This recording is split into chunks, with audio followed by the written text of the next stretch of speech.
Glen-Marie Frost is a former powerhouse in the world of public relations, whose life took an unexpected and challenging turn when she became homeless. Once at the helm of major campaigns and celebrated for her ability to craft narratives that captivated audiences, Glen-Marie's personal journey is now one of profound resilience and transformation. Her story sheds light on the complexities of homelessness, offering not just a tale of survival, but a deep reflection on human strength, adaptability, and the quest for dignity in the face of adversity. Glen-Marie, thank you so much. I'm so excited to talk to you and share your story. I'm very grateful for you coming and visiting. Well, just having spoken to you a couple of times, I feel like I know you already. Oh, well, me too. I feel the same. And I was having a conversation with my sister and she said, you know, I've read a lot about this woman and I just think she's so gracious and you are like, oh, you're just so kind. It's very easy with you because you actually emanate that warmth and kindness. Oh. That's who you are. Oh, thank you. So well, it's very easy to be the same. Found a kindred spirit. Yeah, we are. Yeah. Glen-Marie, I want to start with your childhood because I have a friend who always says a childhood lasts a lifetime, and it's so true. And I can tell you are resilient and strong. So tell me about your childhood and where you get that resilience, where you learned that resilience. Maybe it was because of probably because of my mother. I actually had a very normal childhood, growing up in Brisbane and in Holland Park, but my mother was very resilient, strong. Our values came naturally because we lived with them, we believed them, the work ethic was always there. But I saw her overcome difficulties with no complaint. She never involved us as children. She would never take us into anything that she was going through. And I think that just stays with you. I think it becomes you end up being resilient because you see someone else can do anything. And sometimes I surprise myself though. There's something about our parents at that age. My mother's 96 now. There's something about our older parents from that generation that it's why they live so long. You know, they're not here to die. You know, it's why my mother's brother was 102 when he passed away, only about a year ago, and Uncle Gordon was a prisoner of war on the Burma Railroad and Changi. And there he goes on to 102. Created a wonderful family, businesses, and even led a trip back to Japan as a guest of the Japanese government to meet the people who actually were their, let's say hosts, but captains. Yeah, exactly right. Yeah. And they went back because the Japanese said that the men wanted forgiveness. Anyhow, they went back and they were all bowing on the floor and setting up, and he saw one that was really cruel, and he went over and he was going to apologise to his uncle, and I said, what did you do? He said, I picked him up and I gave him a hug. And you know, that sort of thing, that story stays with me, things like that, because that's role modelling again and listening to something and you carry it with you, because and the other thing is never look back. Never look back. Yeah. I never bring up the past. Yeah. I never, if anything happens, if anyone disappoints me, I just move on. Yeah. I never ever, look, they know they have, I don't have to remind them. Yeah, and I don't want to carry it. Just going back to your uncle for a moment, and I know we're probably going a little bit off track, but it's a choice, isn't it? The forgiveness and the love. So he's obviously gone through his life and he's found happiness, whereas it could have been very different and he could have lived his life in bitterness, and I bet he wouldn't have lived for as long as he did. Well, I don't think he would have either. And then the other thing is too that he knew a lot of men were still carrying it, and he knew this would be a freedom for them. And that's why he didn't know a lot of the men that came along very well. But he, did Veteran Affairs let them be known that the Japanese government wanted to bring them over. And you know, the incredible thing is that they all came back different men. Oh yeah. My uncle had learnt a long time ago to forgive. He came back a pacifist, and he would be to this day. And when I look around the world today, I can understand why. There were a lot of lessons to be learned back then. A lot of lessons to be learned back then, but unfortunately we've forgotten them if I look at what's happening in Europe and the Middle East, and that's tragic, because we have not learned from mistakes from before. And perhaps you're right, perhaps we've forgotten. We have forgotten, and I think that's not good either. No. Glen, so much we could talk about, isn't oh, there? I know, we could be here for a year. I want to talk about your career though, because oh my gosh, you've had such an incredible, stellar career, and you've been so loved, I think, in the highest. I've been lucky. Yeah. So tell me about your career and how you started off in PR and. I came down from Brisbane at 19 years of age, and before I left, this is the days when we all had competitions, bathing suit competitions. There was a Miss this and Miss that, some girl, Miss some god or whatever, and I was up in the Barrier Reef on a modelling assignment, and the owner of Lindemann Island came to me and he said, would you go in the Coral Queen pageant because I need more people to represent Lindemann. And I said, oh, I'm going out fishing with the boys this afternoon. And he said, well, if you could do it, I'd be really grateful. So anyhow, I came back from the boat, we caught some fish, and I didn't have time to wash my hair, pulled it back and wore a one-piece swimsuit, and of course all the other girls were there in bikinis. And he said to me, I'm pretty grateful you did this.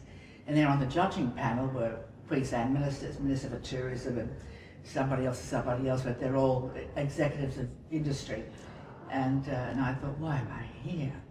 But it was fascinating because they asked me questions like, they named people in office, heads of state, and then they said to me, if you were promoting Lindemann Island, what would you say? And it just, said what I'd do, because I'd been so lucky. I hadn't just gone down to the beach or whatever. I went out and fished with the boys. I've been out to the Barrier Reef. And anyhow, I won this Lindemann, and then you have to go into the next, which is the Coral Queen, which is 5 islands. And there I met Don Chipp, who was the then Minister for Tourism, the head of ANZAC and a whole lot of other people, but it was, they got all these wonderful people up there. And when I was leaving after the competition, Don Chipp came over to me and he said, if you ever decide to use what you've got here, and also your presentation and your voice, he said, let me know if you leave Brisbane and if you want to come down to Sydney or Melbourne. And he said, I know some people you should meet. And I looked back and said, really? He said, yes, you don't know what you've got. And I didn't have time to tell him I don't normally model in swimsuits or anything, but that didn't matter. And so as a Coral Queen, though, I went around Australia, went to regional cities and all the capital cities, front page of newspapers, and I actually enjoyed it. And I had to give speeches everywhere, and I thought, I'd like to be one organ, not the person, but I'd like to be behind the scenes doing all this. And that gave me my interest in public relations. Mm-hmm. And so I decided to leave Brisbane, called Mr. Chipp, and said I was coming down, and he gave me the names of 4 people, arranged the introductions, and I got my first job promoting the International Centre Foundation, which subsequently took me on to chaperoning Miss International around the world at 21. Wow. And I'm a little Brizzy girl. Yeah. And I look at kids now, that are 21, and think, oh, they don't have any worldly experience yet, and they probably, but, at 21, you were just... The thing is, they thought I was 25, to put my age on, but... Now the truth's coming out. But still, you must have Well, the been Miss a very International mature knew, and person. she's still, well, she is still one of my closest friends. And God bless her, look, even when we'd arrive, and I remember one newspaper, and they had the two of us on the front, I think it was a Singapore Straits Times or something, and they said, the two of us are there, and they said, which one's the Miss International? I wanted to die. You know, if I had not had this lovely young woman with me, who was just so warm inside, and that could have made that rest of the trip so bad. Because it was second country. And, you know, I apologised to her, and she said, I expected it.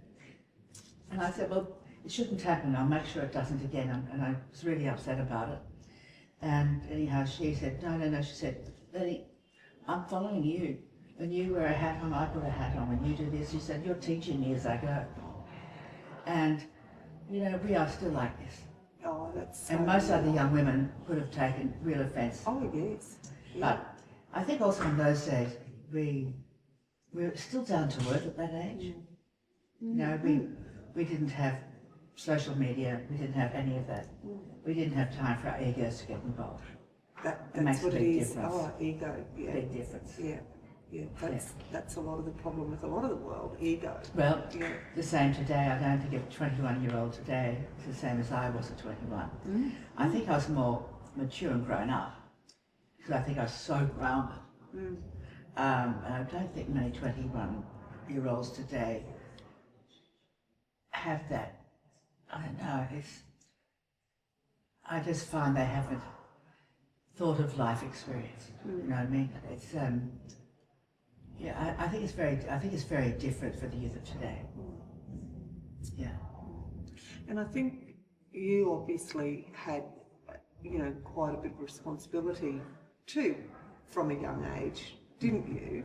And that helps, doesn't it? Learning that responsibility from a young age. And I think in my teens, definitely, because of the fact that when I left school and then working, I grew up pretty quickly in the sense of the people I mixed with.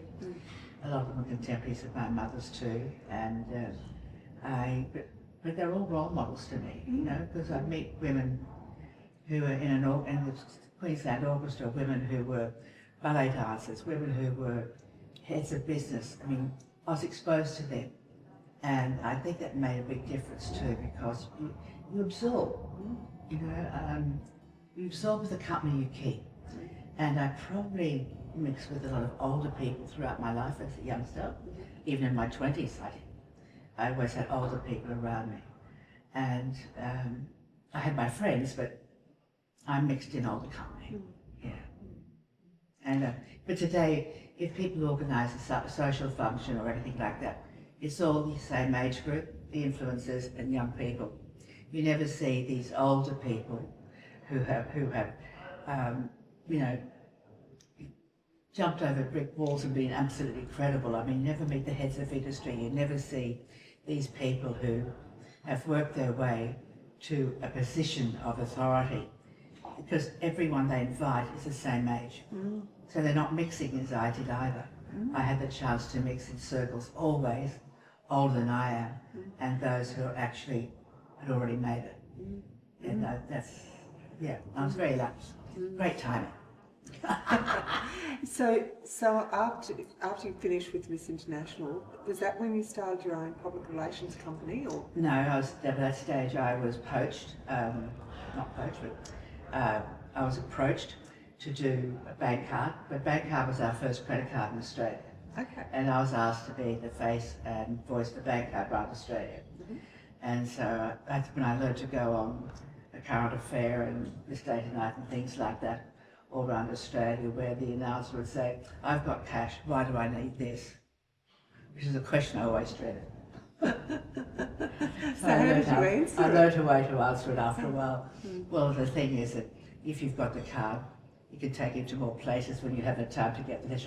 I don't know, okay.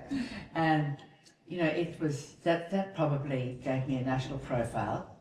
And then decided to open up my own company. I started in PR at a few major accounts in Australia. There was a Great Barrier Reef Promotional Council, there was, ANZAC and things like that. And then I was approached by, oh no, I forgot Len-Lease. Len-Lease came in there. I was the first female executive for Len-Lease. I was the National Communications Director for all their shopping centres. And that was after Banco. And then after that I was working, did a couple of things for J. Walter Thompson as part of my PR business. And then I was approached about the De Beers job. And that was to come into their publicity arm of De Beers Diamonds, based in London, which I did. And then in 6 months I became the Chief Executive of Australasia of De Beers and then all their marketing. And that took me around the world 3 or 4 times a year. And, I thought that was a dream job. I worked so hard because I had to report to London after midnight with the time difference. And so it means I couldn't go out and I couldn't have more than one wine most nights because I had to talk to them. But it was good discipline for me, and I built up a great team around me, and I took Diamonds Are Forever and everything about De Beers onto the television and radio everywhere, and with competitions, and I love that. That was a dream job.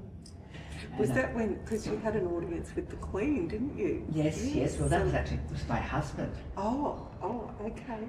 When you mentioned he went Australia.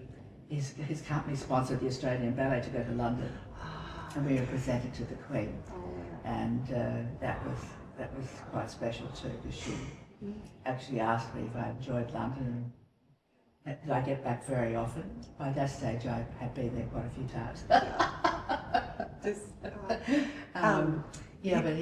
it's incredible when even when misfortune did hit me, I realised how grateful I've been.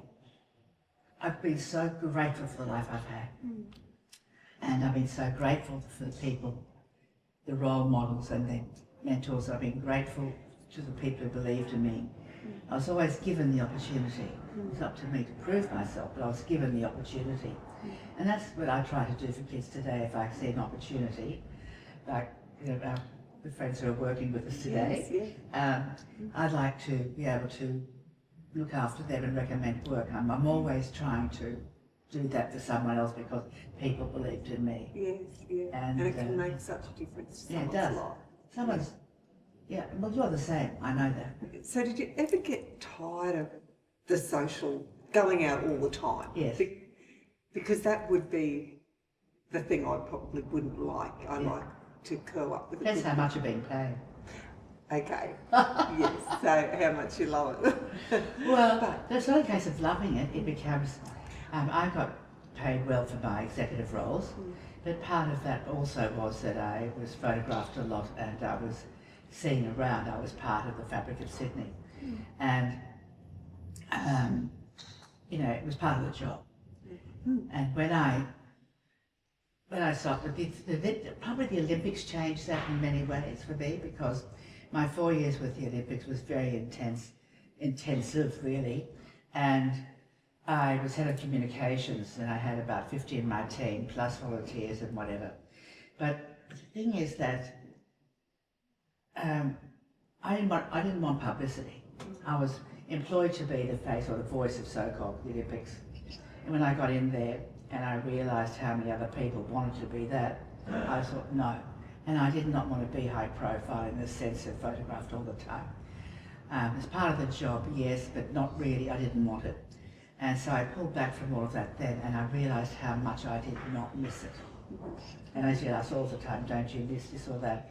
No, I didn't. And after the Olympics, I decided then I want to spend time with my son with his last couple of years at school, and I turned down 3 really great jobs. And I decided to be there in the afternoon, pick him up, be on the fundraising for the school. He was doing basketball and he was a captain of the team, and so I sent them over to Canada on tour. And then they came back and they went on to win the GPS, and then he kept it that. So I shared all of that, even to having the mums doing it, rah, rah, rah dance. He did not like that at all. But I can't help myself. I have 3 kids, so I know that it would not have gone down very well. It did not go down well. That's funny. And he'd look up at me and I'd say, "It's not my fault, sir."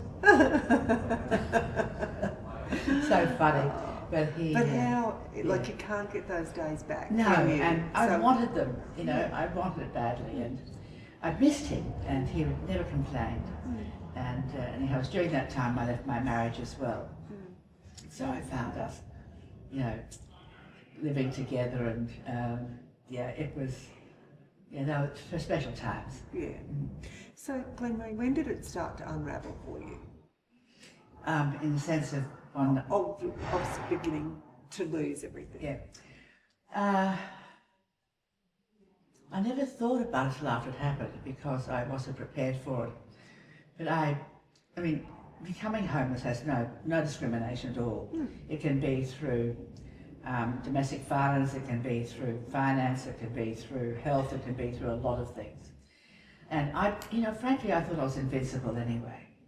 And I set up a new business after going back to work. Then I was training, coaching, mentoring, but really teaching communication skills, networking,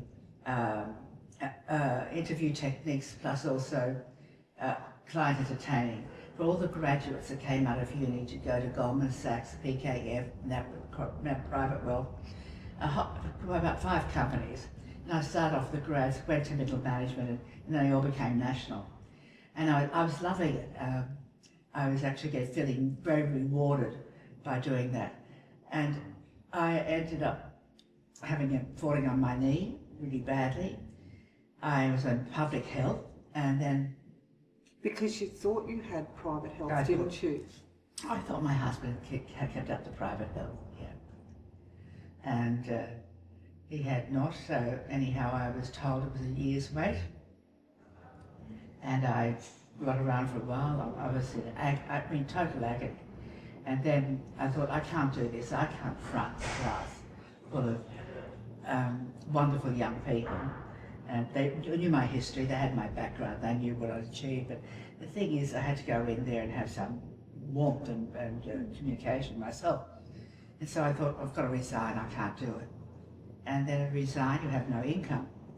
And then you look at what you've got financially. I didn't protect myself.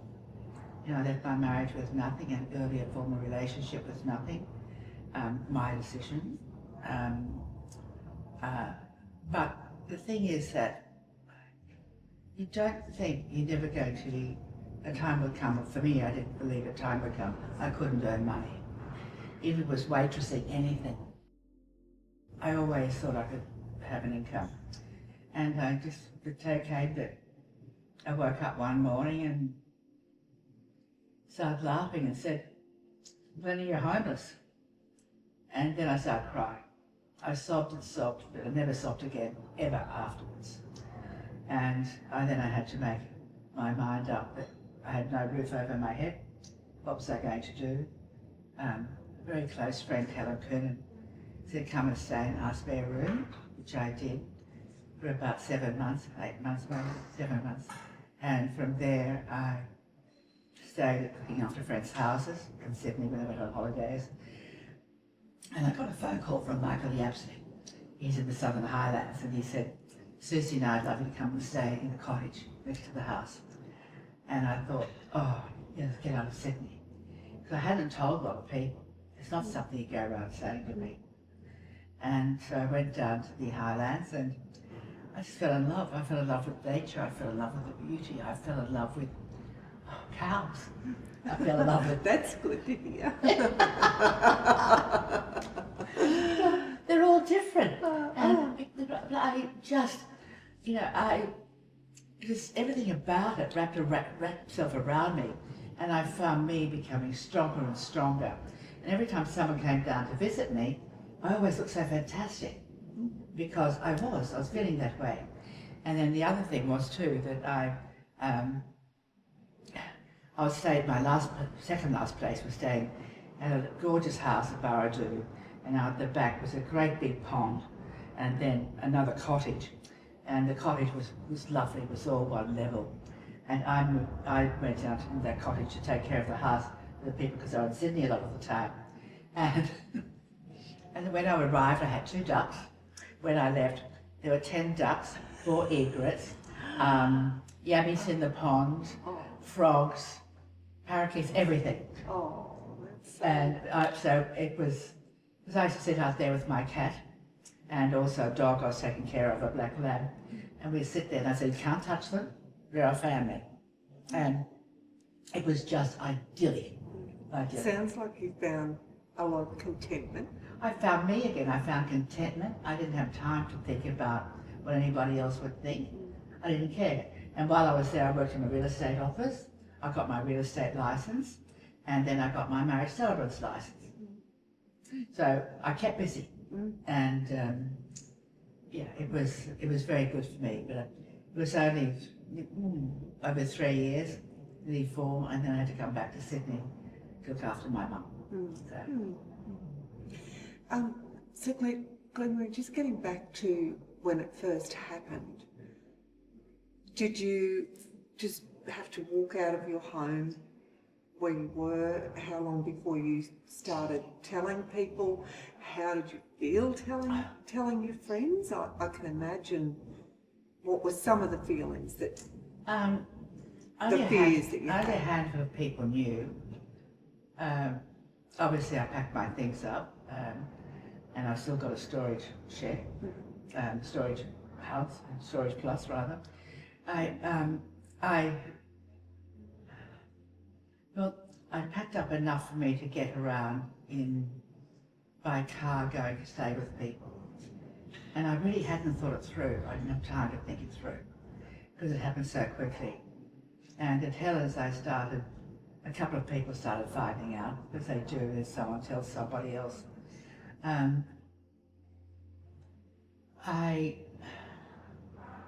didn't get out, I didn't go out and about. I kept money to myself. But you know, I was never ashamed. I was angry. I was so angry with me for not protecting my security, my future security. When I looked like little salaries I'd earned, everything. And I had never spent it on designer handbags or anything. I had bought a painting here and there along the way, but I didn't spend it on that sort of thing. And I probably spent it on other things, other people. Yeah. But I was just furious that I did not, I should have known better. As executive jobs that I've had, I should have known better. I wish my accountant along the way had told me different things for how to protect myself, but they didn't. You know, I had really good accountants, but no one told me.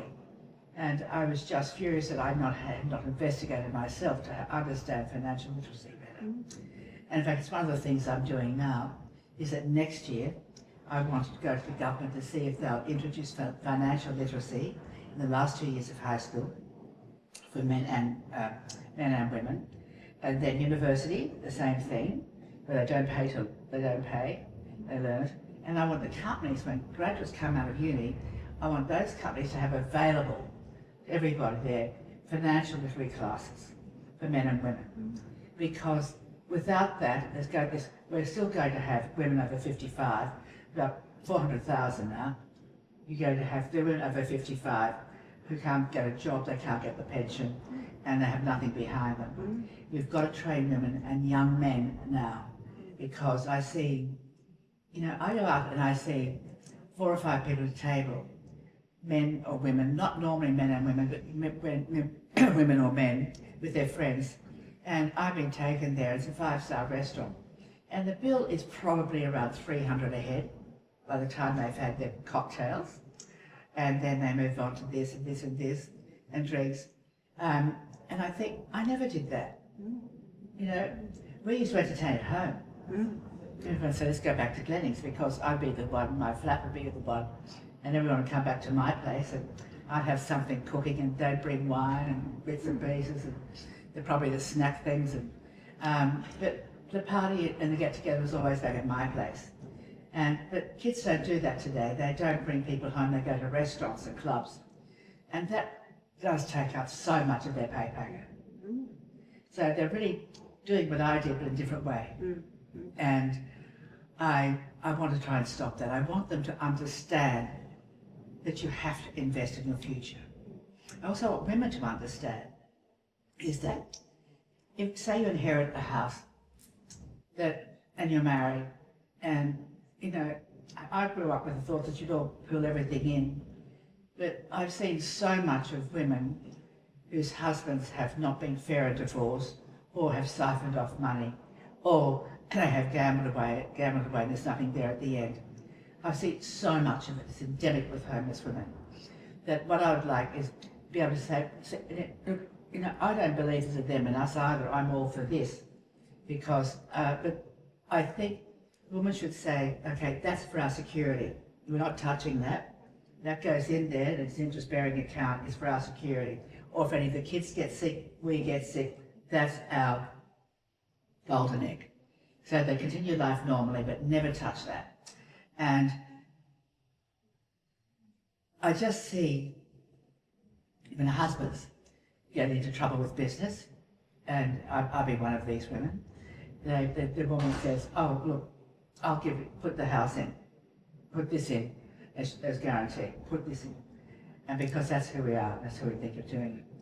But I think that really, and there's more than, you know, good money goes after bad, and everyone loses everything.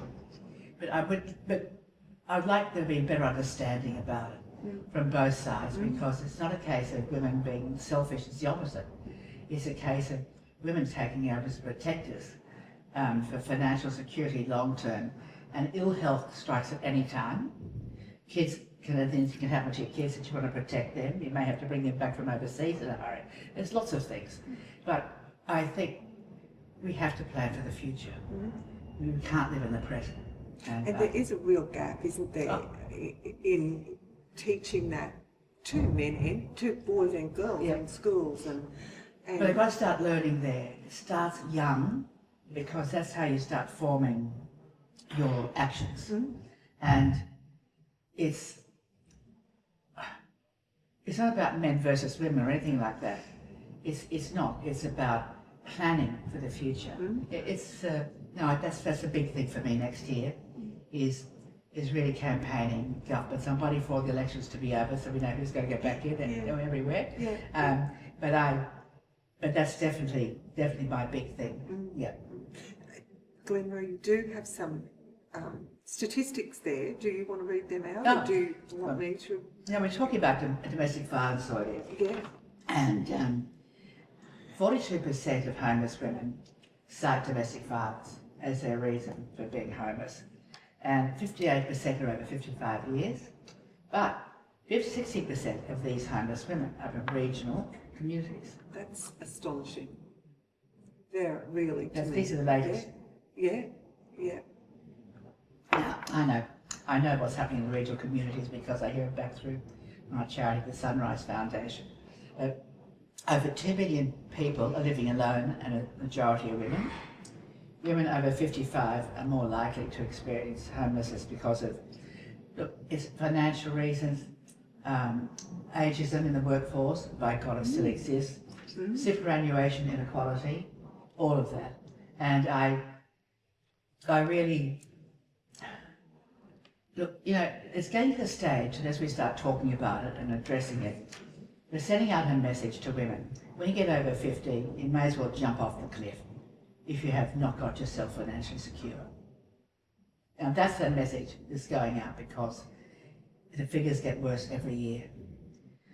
And on domestic violence, I mean, these statistics, an average of 1 woman is killed every week. I don't know about Queensland, but in New South Wales we see headlines every day of someone being killed through DV. More than 80% have never contacted the police. More than 80%. I was reading that before we started, and that shocked me.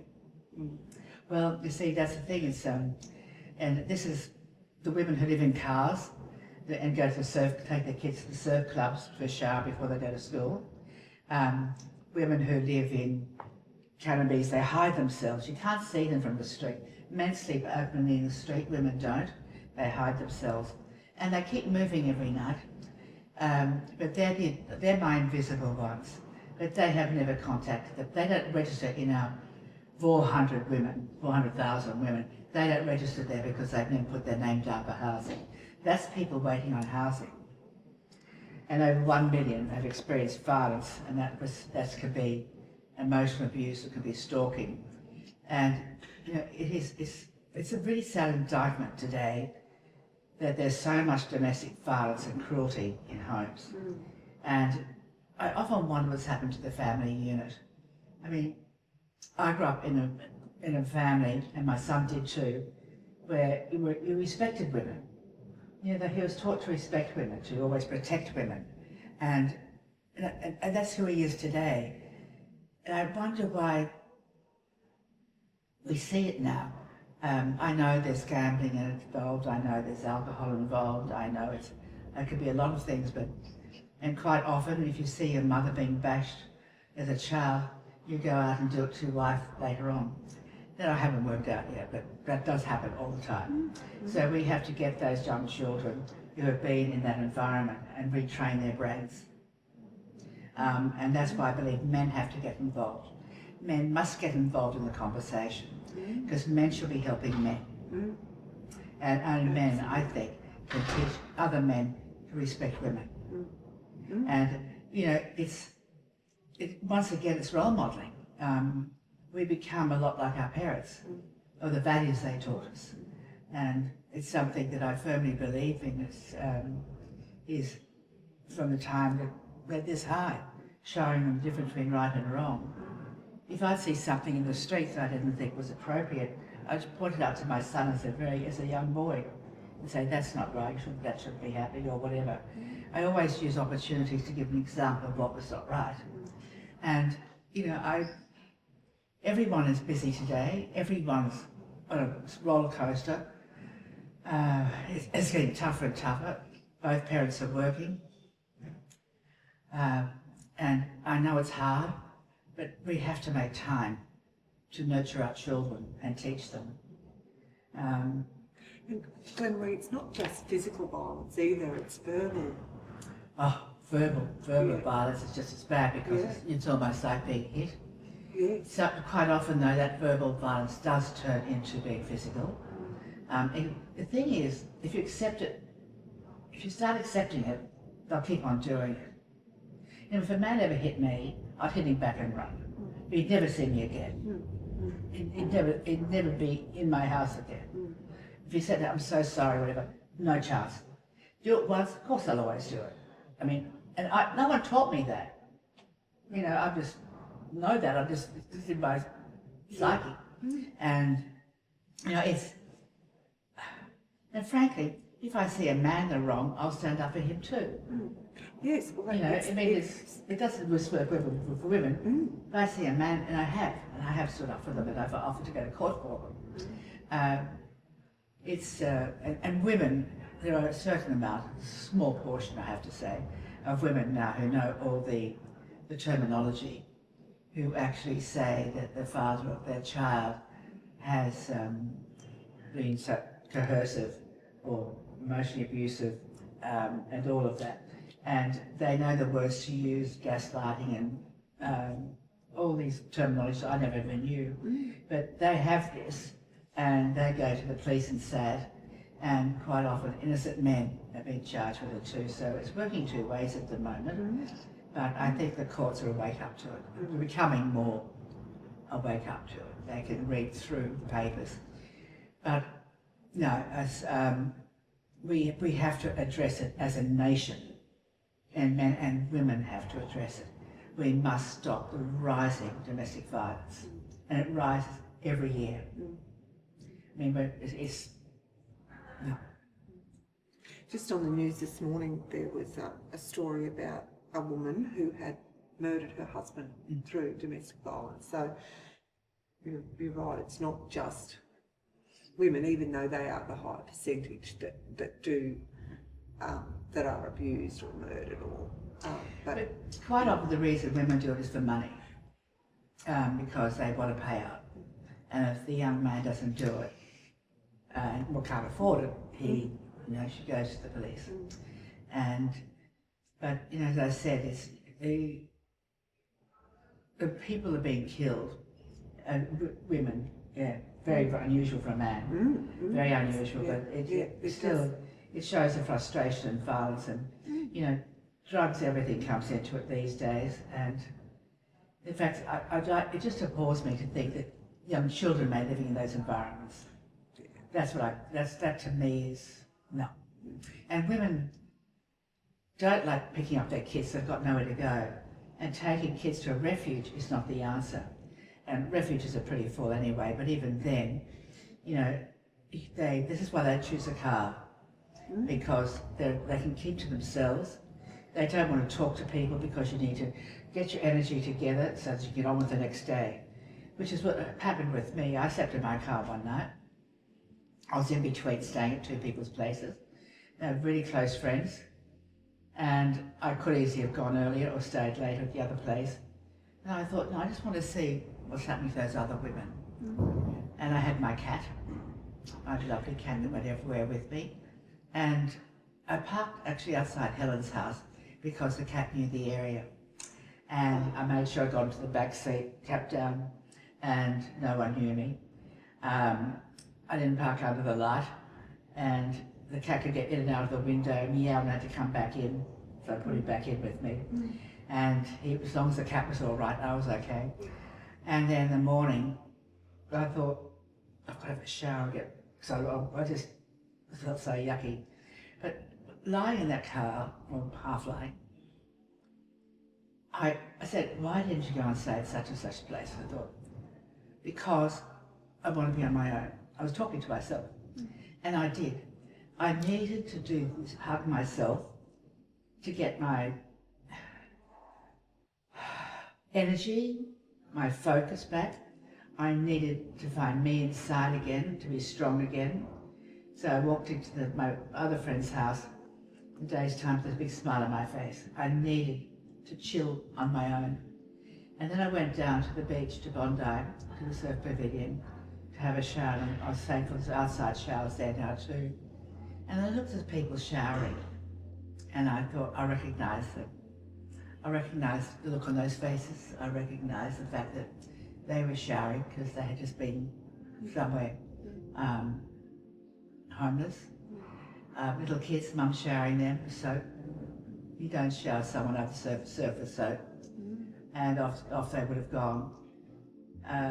And it made me want to protect those invisible ones more than anything, and that's how I started getting involved with domestic violence. But the other thing is that my first charity I got involved with was the Equanimity Project. Now, they believe in women supporting women, and one of the things was the nurture carers. Now, this is for regional centres, would be so good, because it's for women who are struggling to stay in their own house. They have a room, spare room, but they can't paying the mortgage and paying food bills today and everything else. It's really tough, and they're worried about losing everything. There's a nurture carer whom we train. They bring in a homeless woman, usually someone from DV in the country, and they look after them. The husband has no idea where she's gone, so they can find themselves again. They can talk to their carer, or they can just do chores and be with her. But we train the nurture carer to understand and the empathy of the woman. And it's a win-win. The woman finds herself again, replenishes her soul. And it's usually could be anywhere from 8 weeks to 3 months. And you can bring a cat with you in some cases, or an animal rather, or whatever. And that's worked so well. But if she's going out to regional, Karen Van is going out to regional areas now, looking for women who've got those groups that can take in somebody. And it's rewarding for the person who's the nurture carer, because they're helping somebody else, but they're also giving themselves a chance to pay the extra bills, because we pay them. Yeah.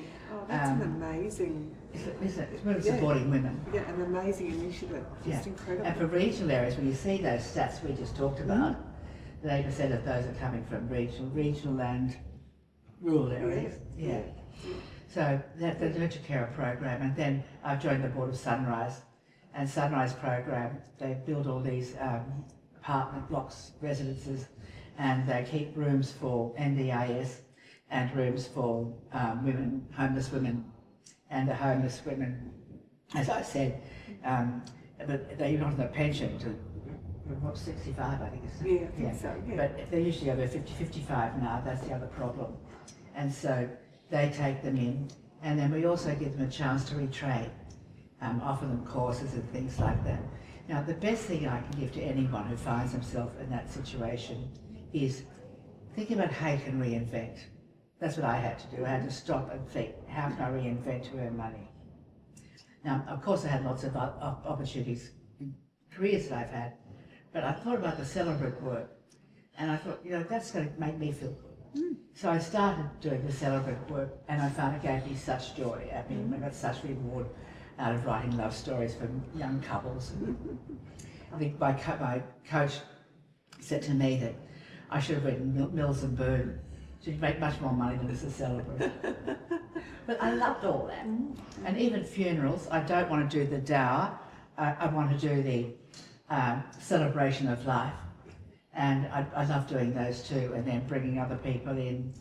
I've learned a lot of lessons in myself in doing funerals, about how I want mine to be and how I've learned a lot of life lessons. And I probably even with marriages, really, wedding ceremonies, when I think about it. But I always get a personal reward from doing them. It's been good for my soul. Oh, sure. Yeah. Glen-Marie, what were some of the most difficult things that you had to accept or face when you first became without your home? Well, I think probably when friends invited me out for lunch or dinner, and I won't go as I pay my way, and so I would say no. And I knew they really wanted to pay my way, but I wouldn't do it. And so I found myself saying no a lot, finding excuses or whatever. Or I've got to see a marriage couple, or I've got to do this. And that would have been isolating. I was very isolated. I've chosen it now, I realised. My son worries about the fact that I have isolated myself more. And I am certainly at a stage now where I've got to change that. I've coming out the other way again, because I've chosen that because it was easier. I'm very happy on my own. I don't need a man. I'm the one for me. I love that. Yeah, I mean, every now and then you might meet somebody who says, I'd like to get to know you better, and I think, I can't.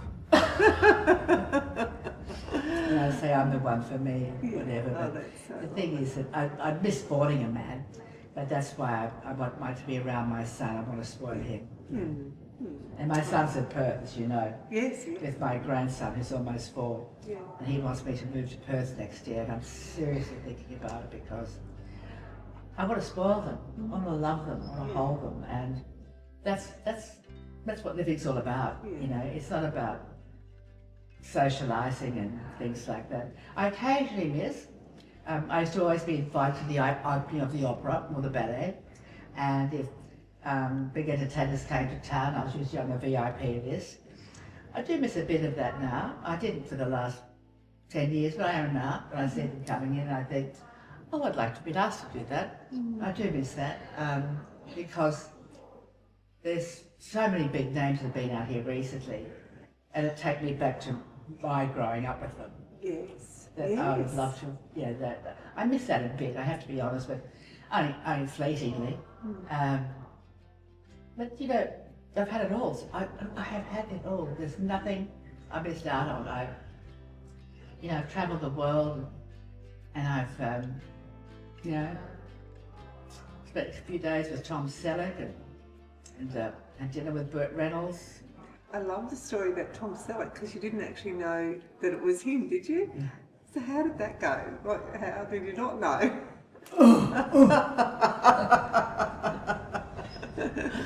I I mean, Magnum was all around Australia, but I'm in the office working. And I was in the office at night at the casino I was with the beers, and I was never home, and so I didn't ever see Magnum. Did I read about it? I'd see it everywhere. Of course I did, but it wasn't part of me. I suppose it's like Neighbours. I've never seen one at Neighbours. Anyway, I'm in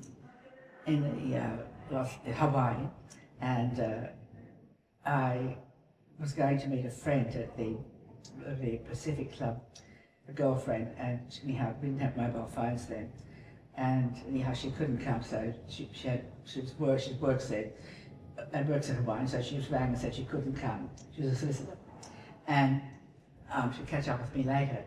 Anyhow, she told the management of the club. They came over and said, she wouldn't be joining me, and anyhow, the table of 3 men next to me, and one of the men said, "Would you like to join us?" And I said, "Oh, well, that's very kind, thank you." So I went and joined them, and this one guy called Tom there, and he just looked to me like a big overgrown beach boy, short shorts and, Turk fit. And the other 2 guys were from the mainland, and Tom was from Hawaii. And so we went off, and then that night I had dinner with them, and they asked me out on the boat the next day, which I did. They all insisted, picking me up from my room, dropping me off together. No one was allowed to go on their own. It was so funny. How gallant. Well, I just loved it. I just loved it. And anyhow, that's how we got through it the next day. So then the next night I had to leave on Midnight Horror. And anyhow, I was going, I was at the pack before I went, and then Tom was standing there. Tom said, "I've organised a car for you." And I thought, oh, that's nice. I hope it's costing too much money, worrying about it. And then I went downstairs, and this chauffeur was there, who was such a gentleman. And Tom said, "Well, just stay for at least another week, just stay." And I said, "I can't, I've got to get back." Anyhow, he said, "No, just for a week." And he said, "And if you want to stay longer, we'll talk about that too." And I said, I can't. And anyhow, and then he kissed me, and I have to say, I could still feel the kiss and the massage. And I got to the car, and the chauffeur said to me, we started driving along, he said, "You don't know who that is, do you, ma'am?" And I said, "Yeah, it's Tom." And he said, "Yes." He said, "It's Mr. Seller. Look up there." And there's a billboard, the Magnum billboard. Tom saw it, huge. And I said, "Oh, is he the guy that plays Magnum?" He said, "Yes, ma'am." He said, "You're the only one who didn't know it." So, It's a wonder you didn't say turn around now. Well, I know. He got married 8 months later to a ballet dancer. But that's a lovely story. But the thing is that it's like sliding doors. Yeah. And that's what happens. And I had, having dinner with Burt Reynolds the night before I met Tom. I met him in the bar downstairs, which people do, I guess. And he asked if he could buy me a drink, and I said no. And then the waiter came over to me, the man behind my counter, he said, "Can he join you for a drink?" And I said, "Okay, but I'm leaving shortly," because I couldn't be rude a second time. And he started chatting, and I said, "You look familiar." And he said, "My name's Bert." And I said, "Oh, you're Burt Reynolds." And he said, "Yes." He said, "Does that worry you?" I said, "No, of course not, Australia." Anyhow, we had dinner, and he wanted to come up afterwards and all that sort of thing. I said, no, it's not me, not interested. And he said, "You're saying no?" I said, "Yeah, I'm actually saying no."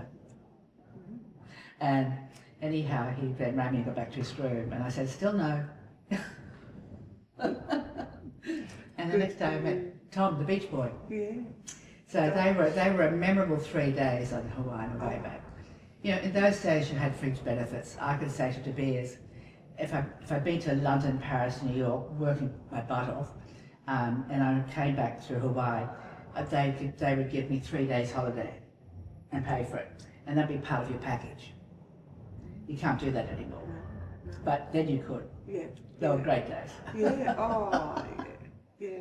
Yeah. Great days. Oh. So anyhow, it's a case of being, once again, lucky and somewhere at the right time, and I was lucky. Glen-Marie, whatever we go through in life, we always learn things. So what is the biggest thing that you learned from those tough times? I've never been asked that, and it's incredible I've done so much publicity in that sense, but probably that I guess I've always known it though. I've actually learned that my resilience comes from within. I've learned that I know I'm strong. I know that I can handle actually most things. I know that I never look back. I remember the good times. If anyone hurts me or anything has happened to me in the past, I don't look back. I won't carry bitterness with me ever, because that person wins, or that situation wins. I think I just go forward, but I've learned to be even more blessed with the opportunities that I've been given, and the life that I've led, what I've done. I've been on a lot of community boards. I've raised millions of dollars in Sydney, and I can't help myself. I'm still doing it now with all my homeless women. It's part of who I am. I guess I'm thankful that God. What have I learned? Look, I think I've just learned to take all the values that were instilled in me, all the role modelling I watched, particularly with my mother, and that's how I got my community service. I have a need to do it. I've learned that I don't need lots of friends. I need a few that make me laugh and who are always there for me. The ones who forgive me because I don't want to see them all the time. And they know I love them, but I just need my space. I've learned to be appreciative of every day. I've had some health issues, and I know I'm the only one that can change that. But I've learned to be really appreciative. I'm a lucky woman, very lucky. I'm a lucky woman for having the opportunity to chat with you, and I appreciate you. And I know that you said somewhere that you're never in awe of anybody, but I'm in awe of you because I am. I'm a pretty babe. Your grace and your dignity and strength and courage, and you seem that you never ever lost that in well, you can't. You won't. The most demoralising time that must have been of your life. Well, it was much easier for me to be angry than ashamed. And I brought it on myself. That's how I took it on. And that's the only way I could get over it is, you ask for this, you protect yourself. So you've got to now get over it. And I'm luckier than most of those women I talk about, because some of them don't have anybody. And I'm fully aware of that I had girlfriends who opened their homes. Now, I'm very, very grateful for everyone in my life, very grateful. And look at the strong message that you get to spread now, and how many, particularly girls, that you will be helping. Well, it's the young women that I'm about now, and speech I'm doing next week in Melbourne and whatever is to all young women, because they're the ones that I don't want them to do as I did.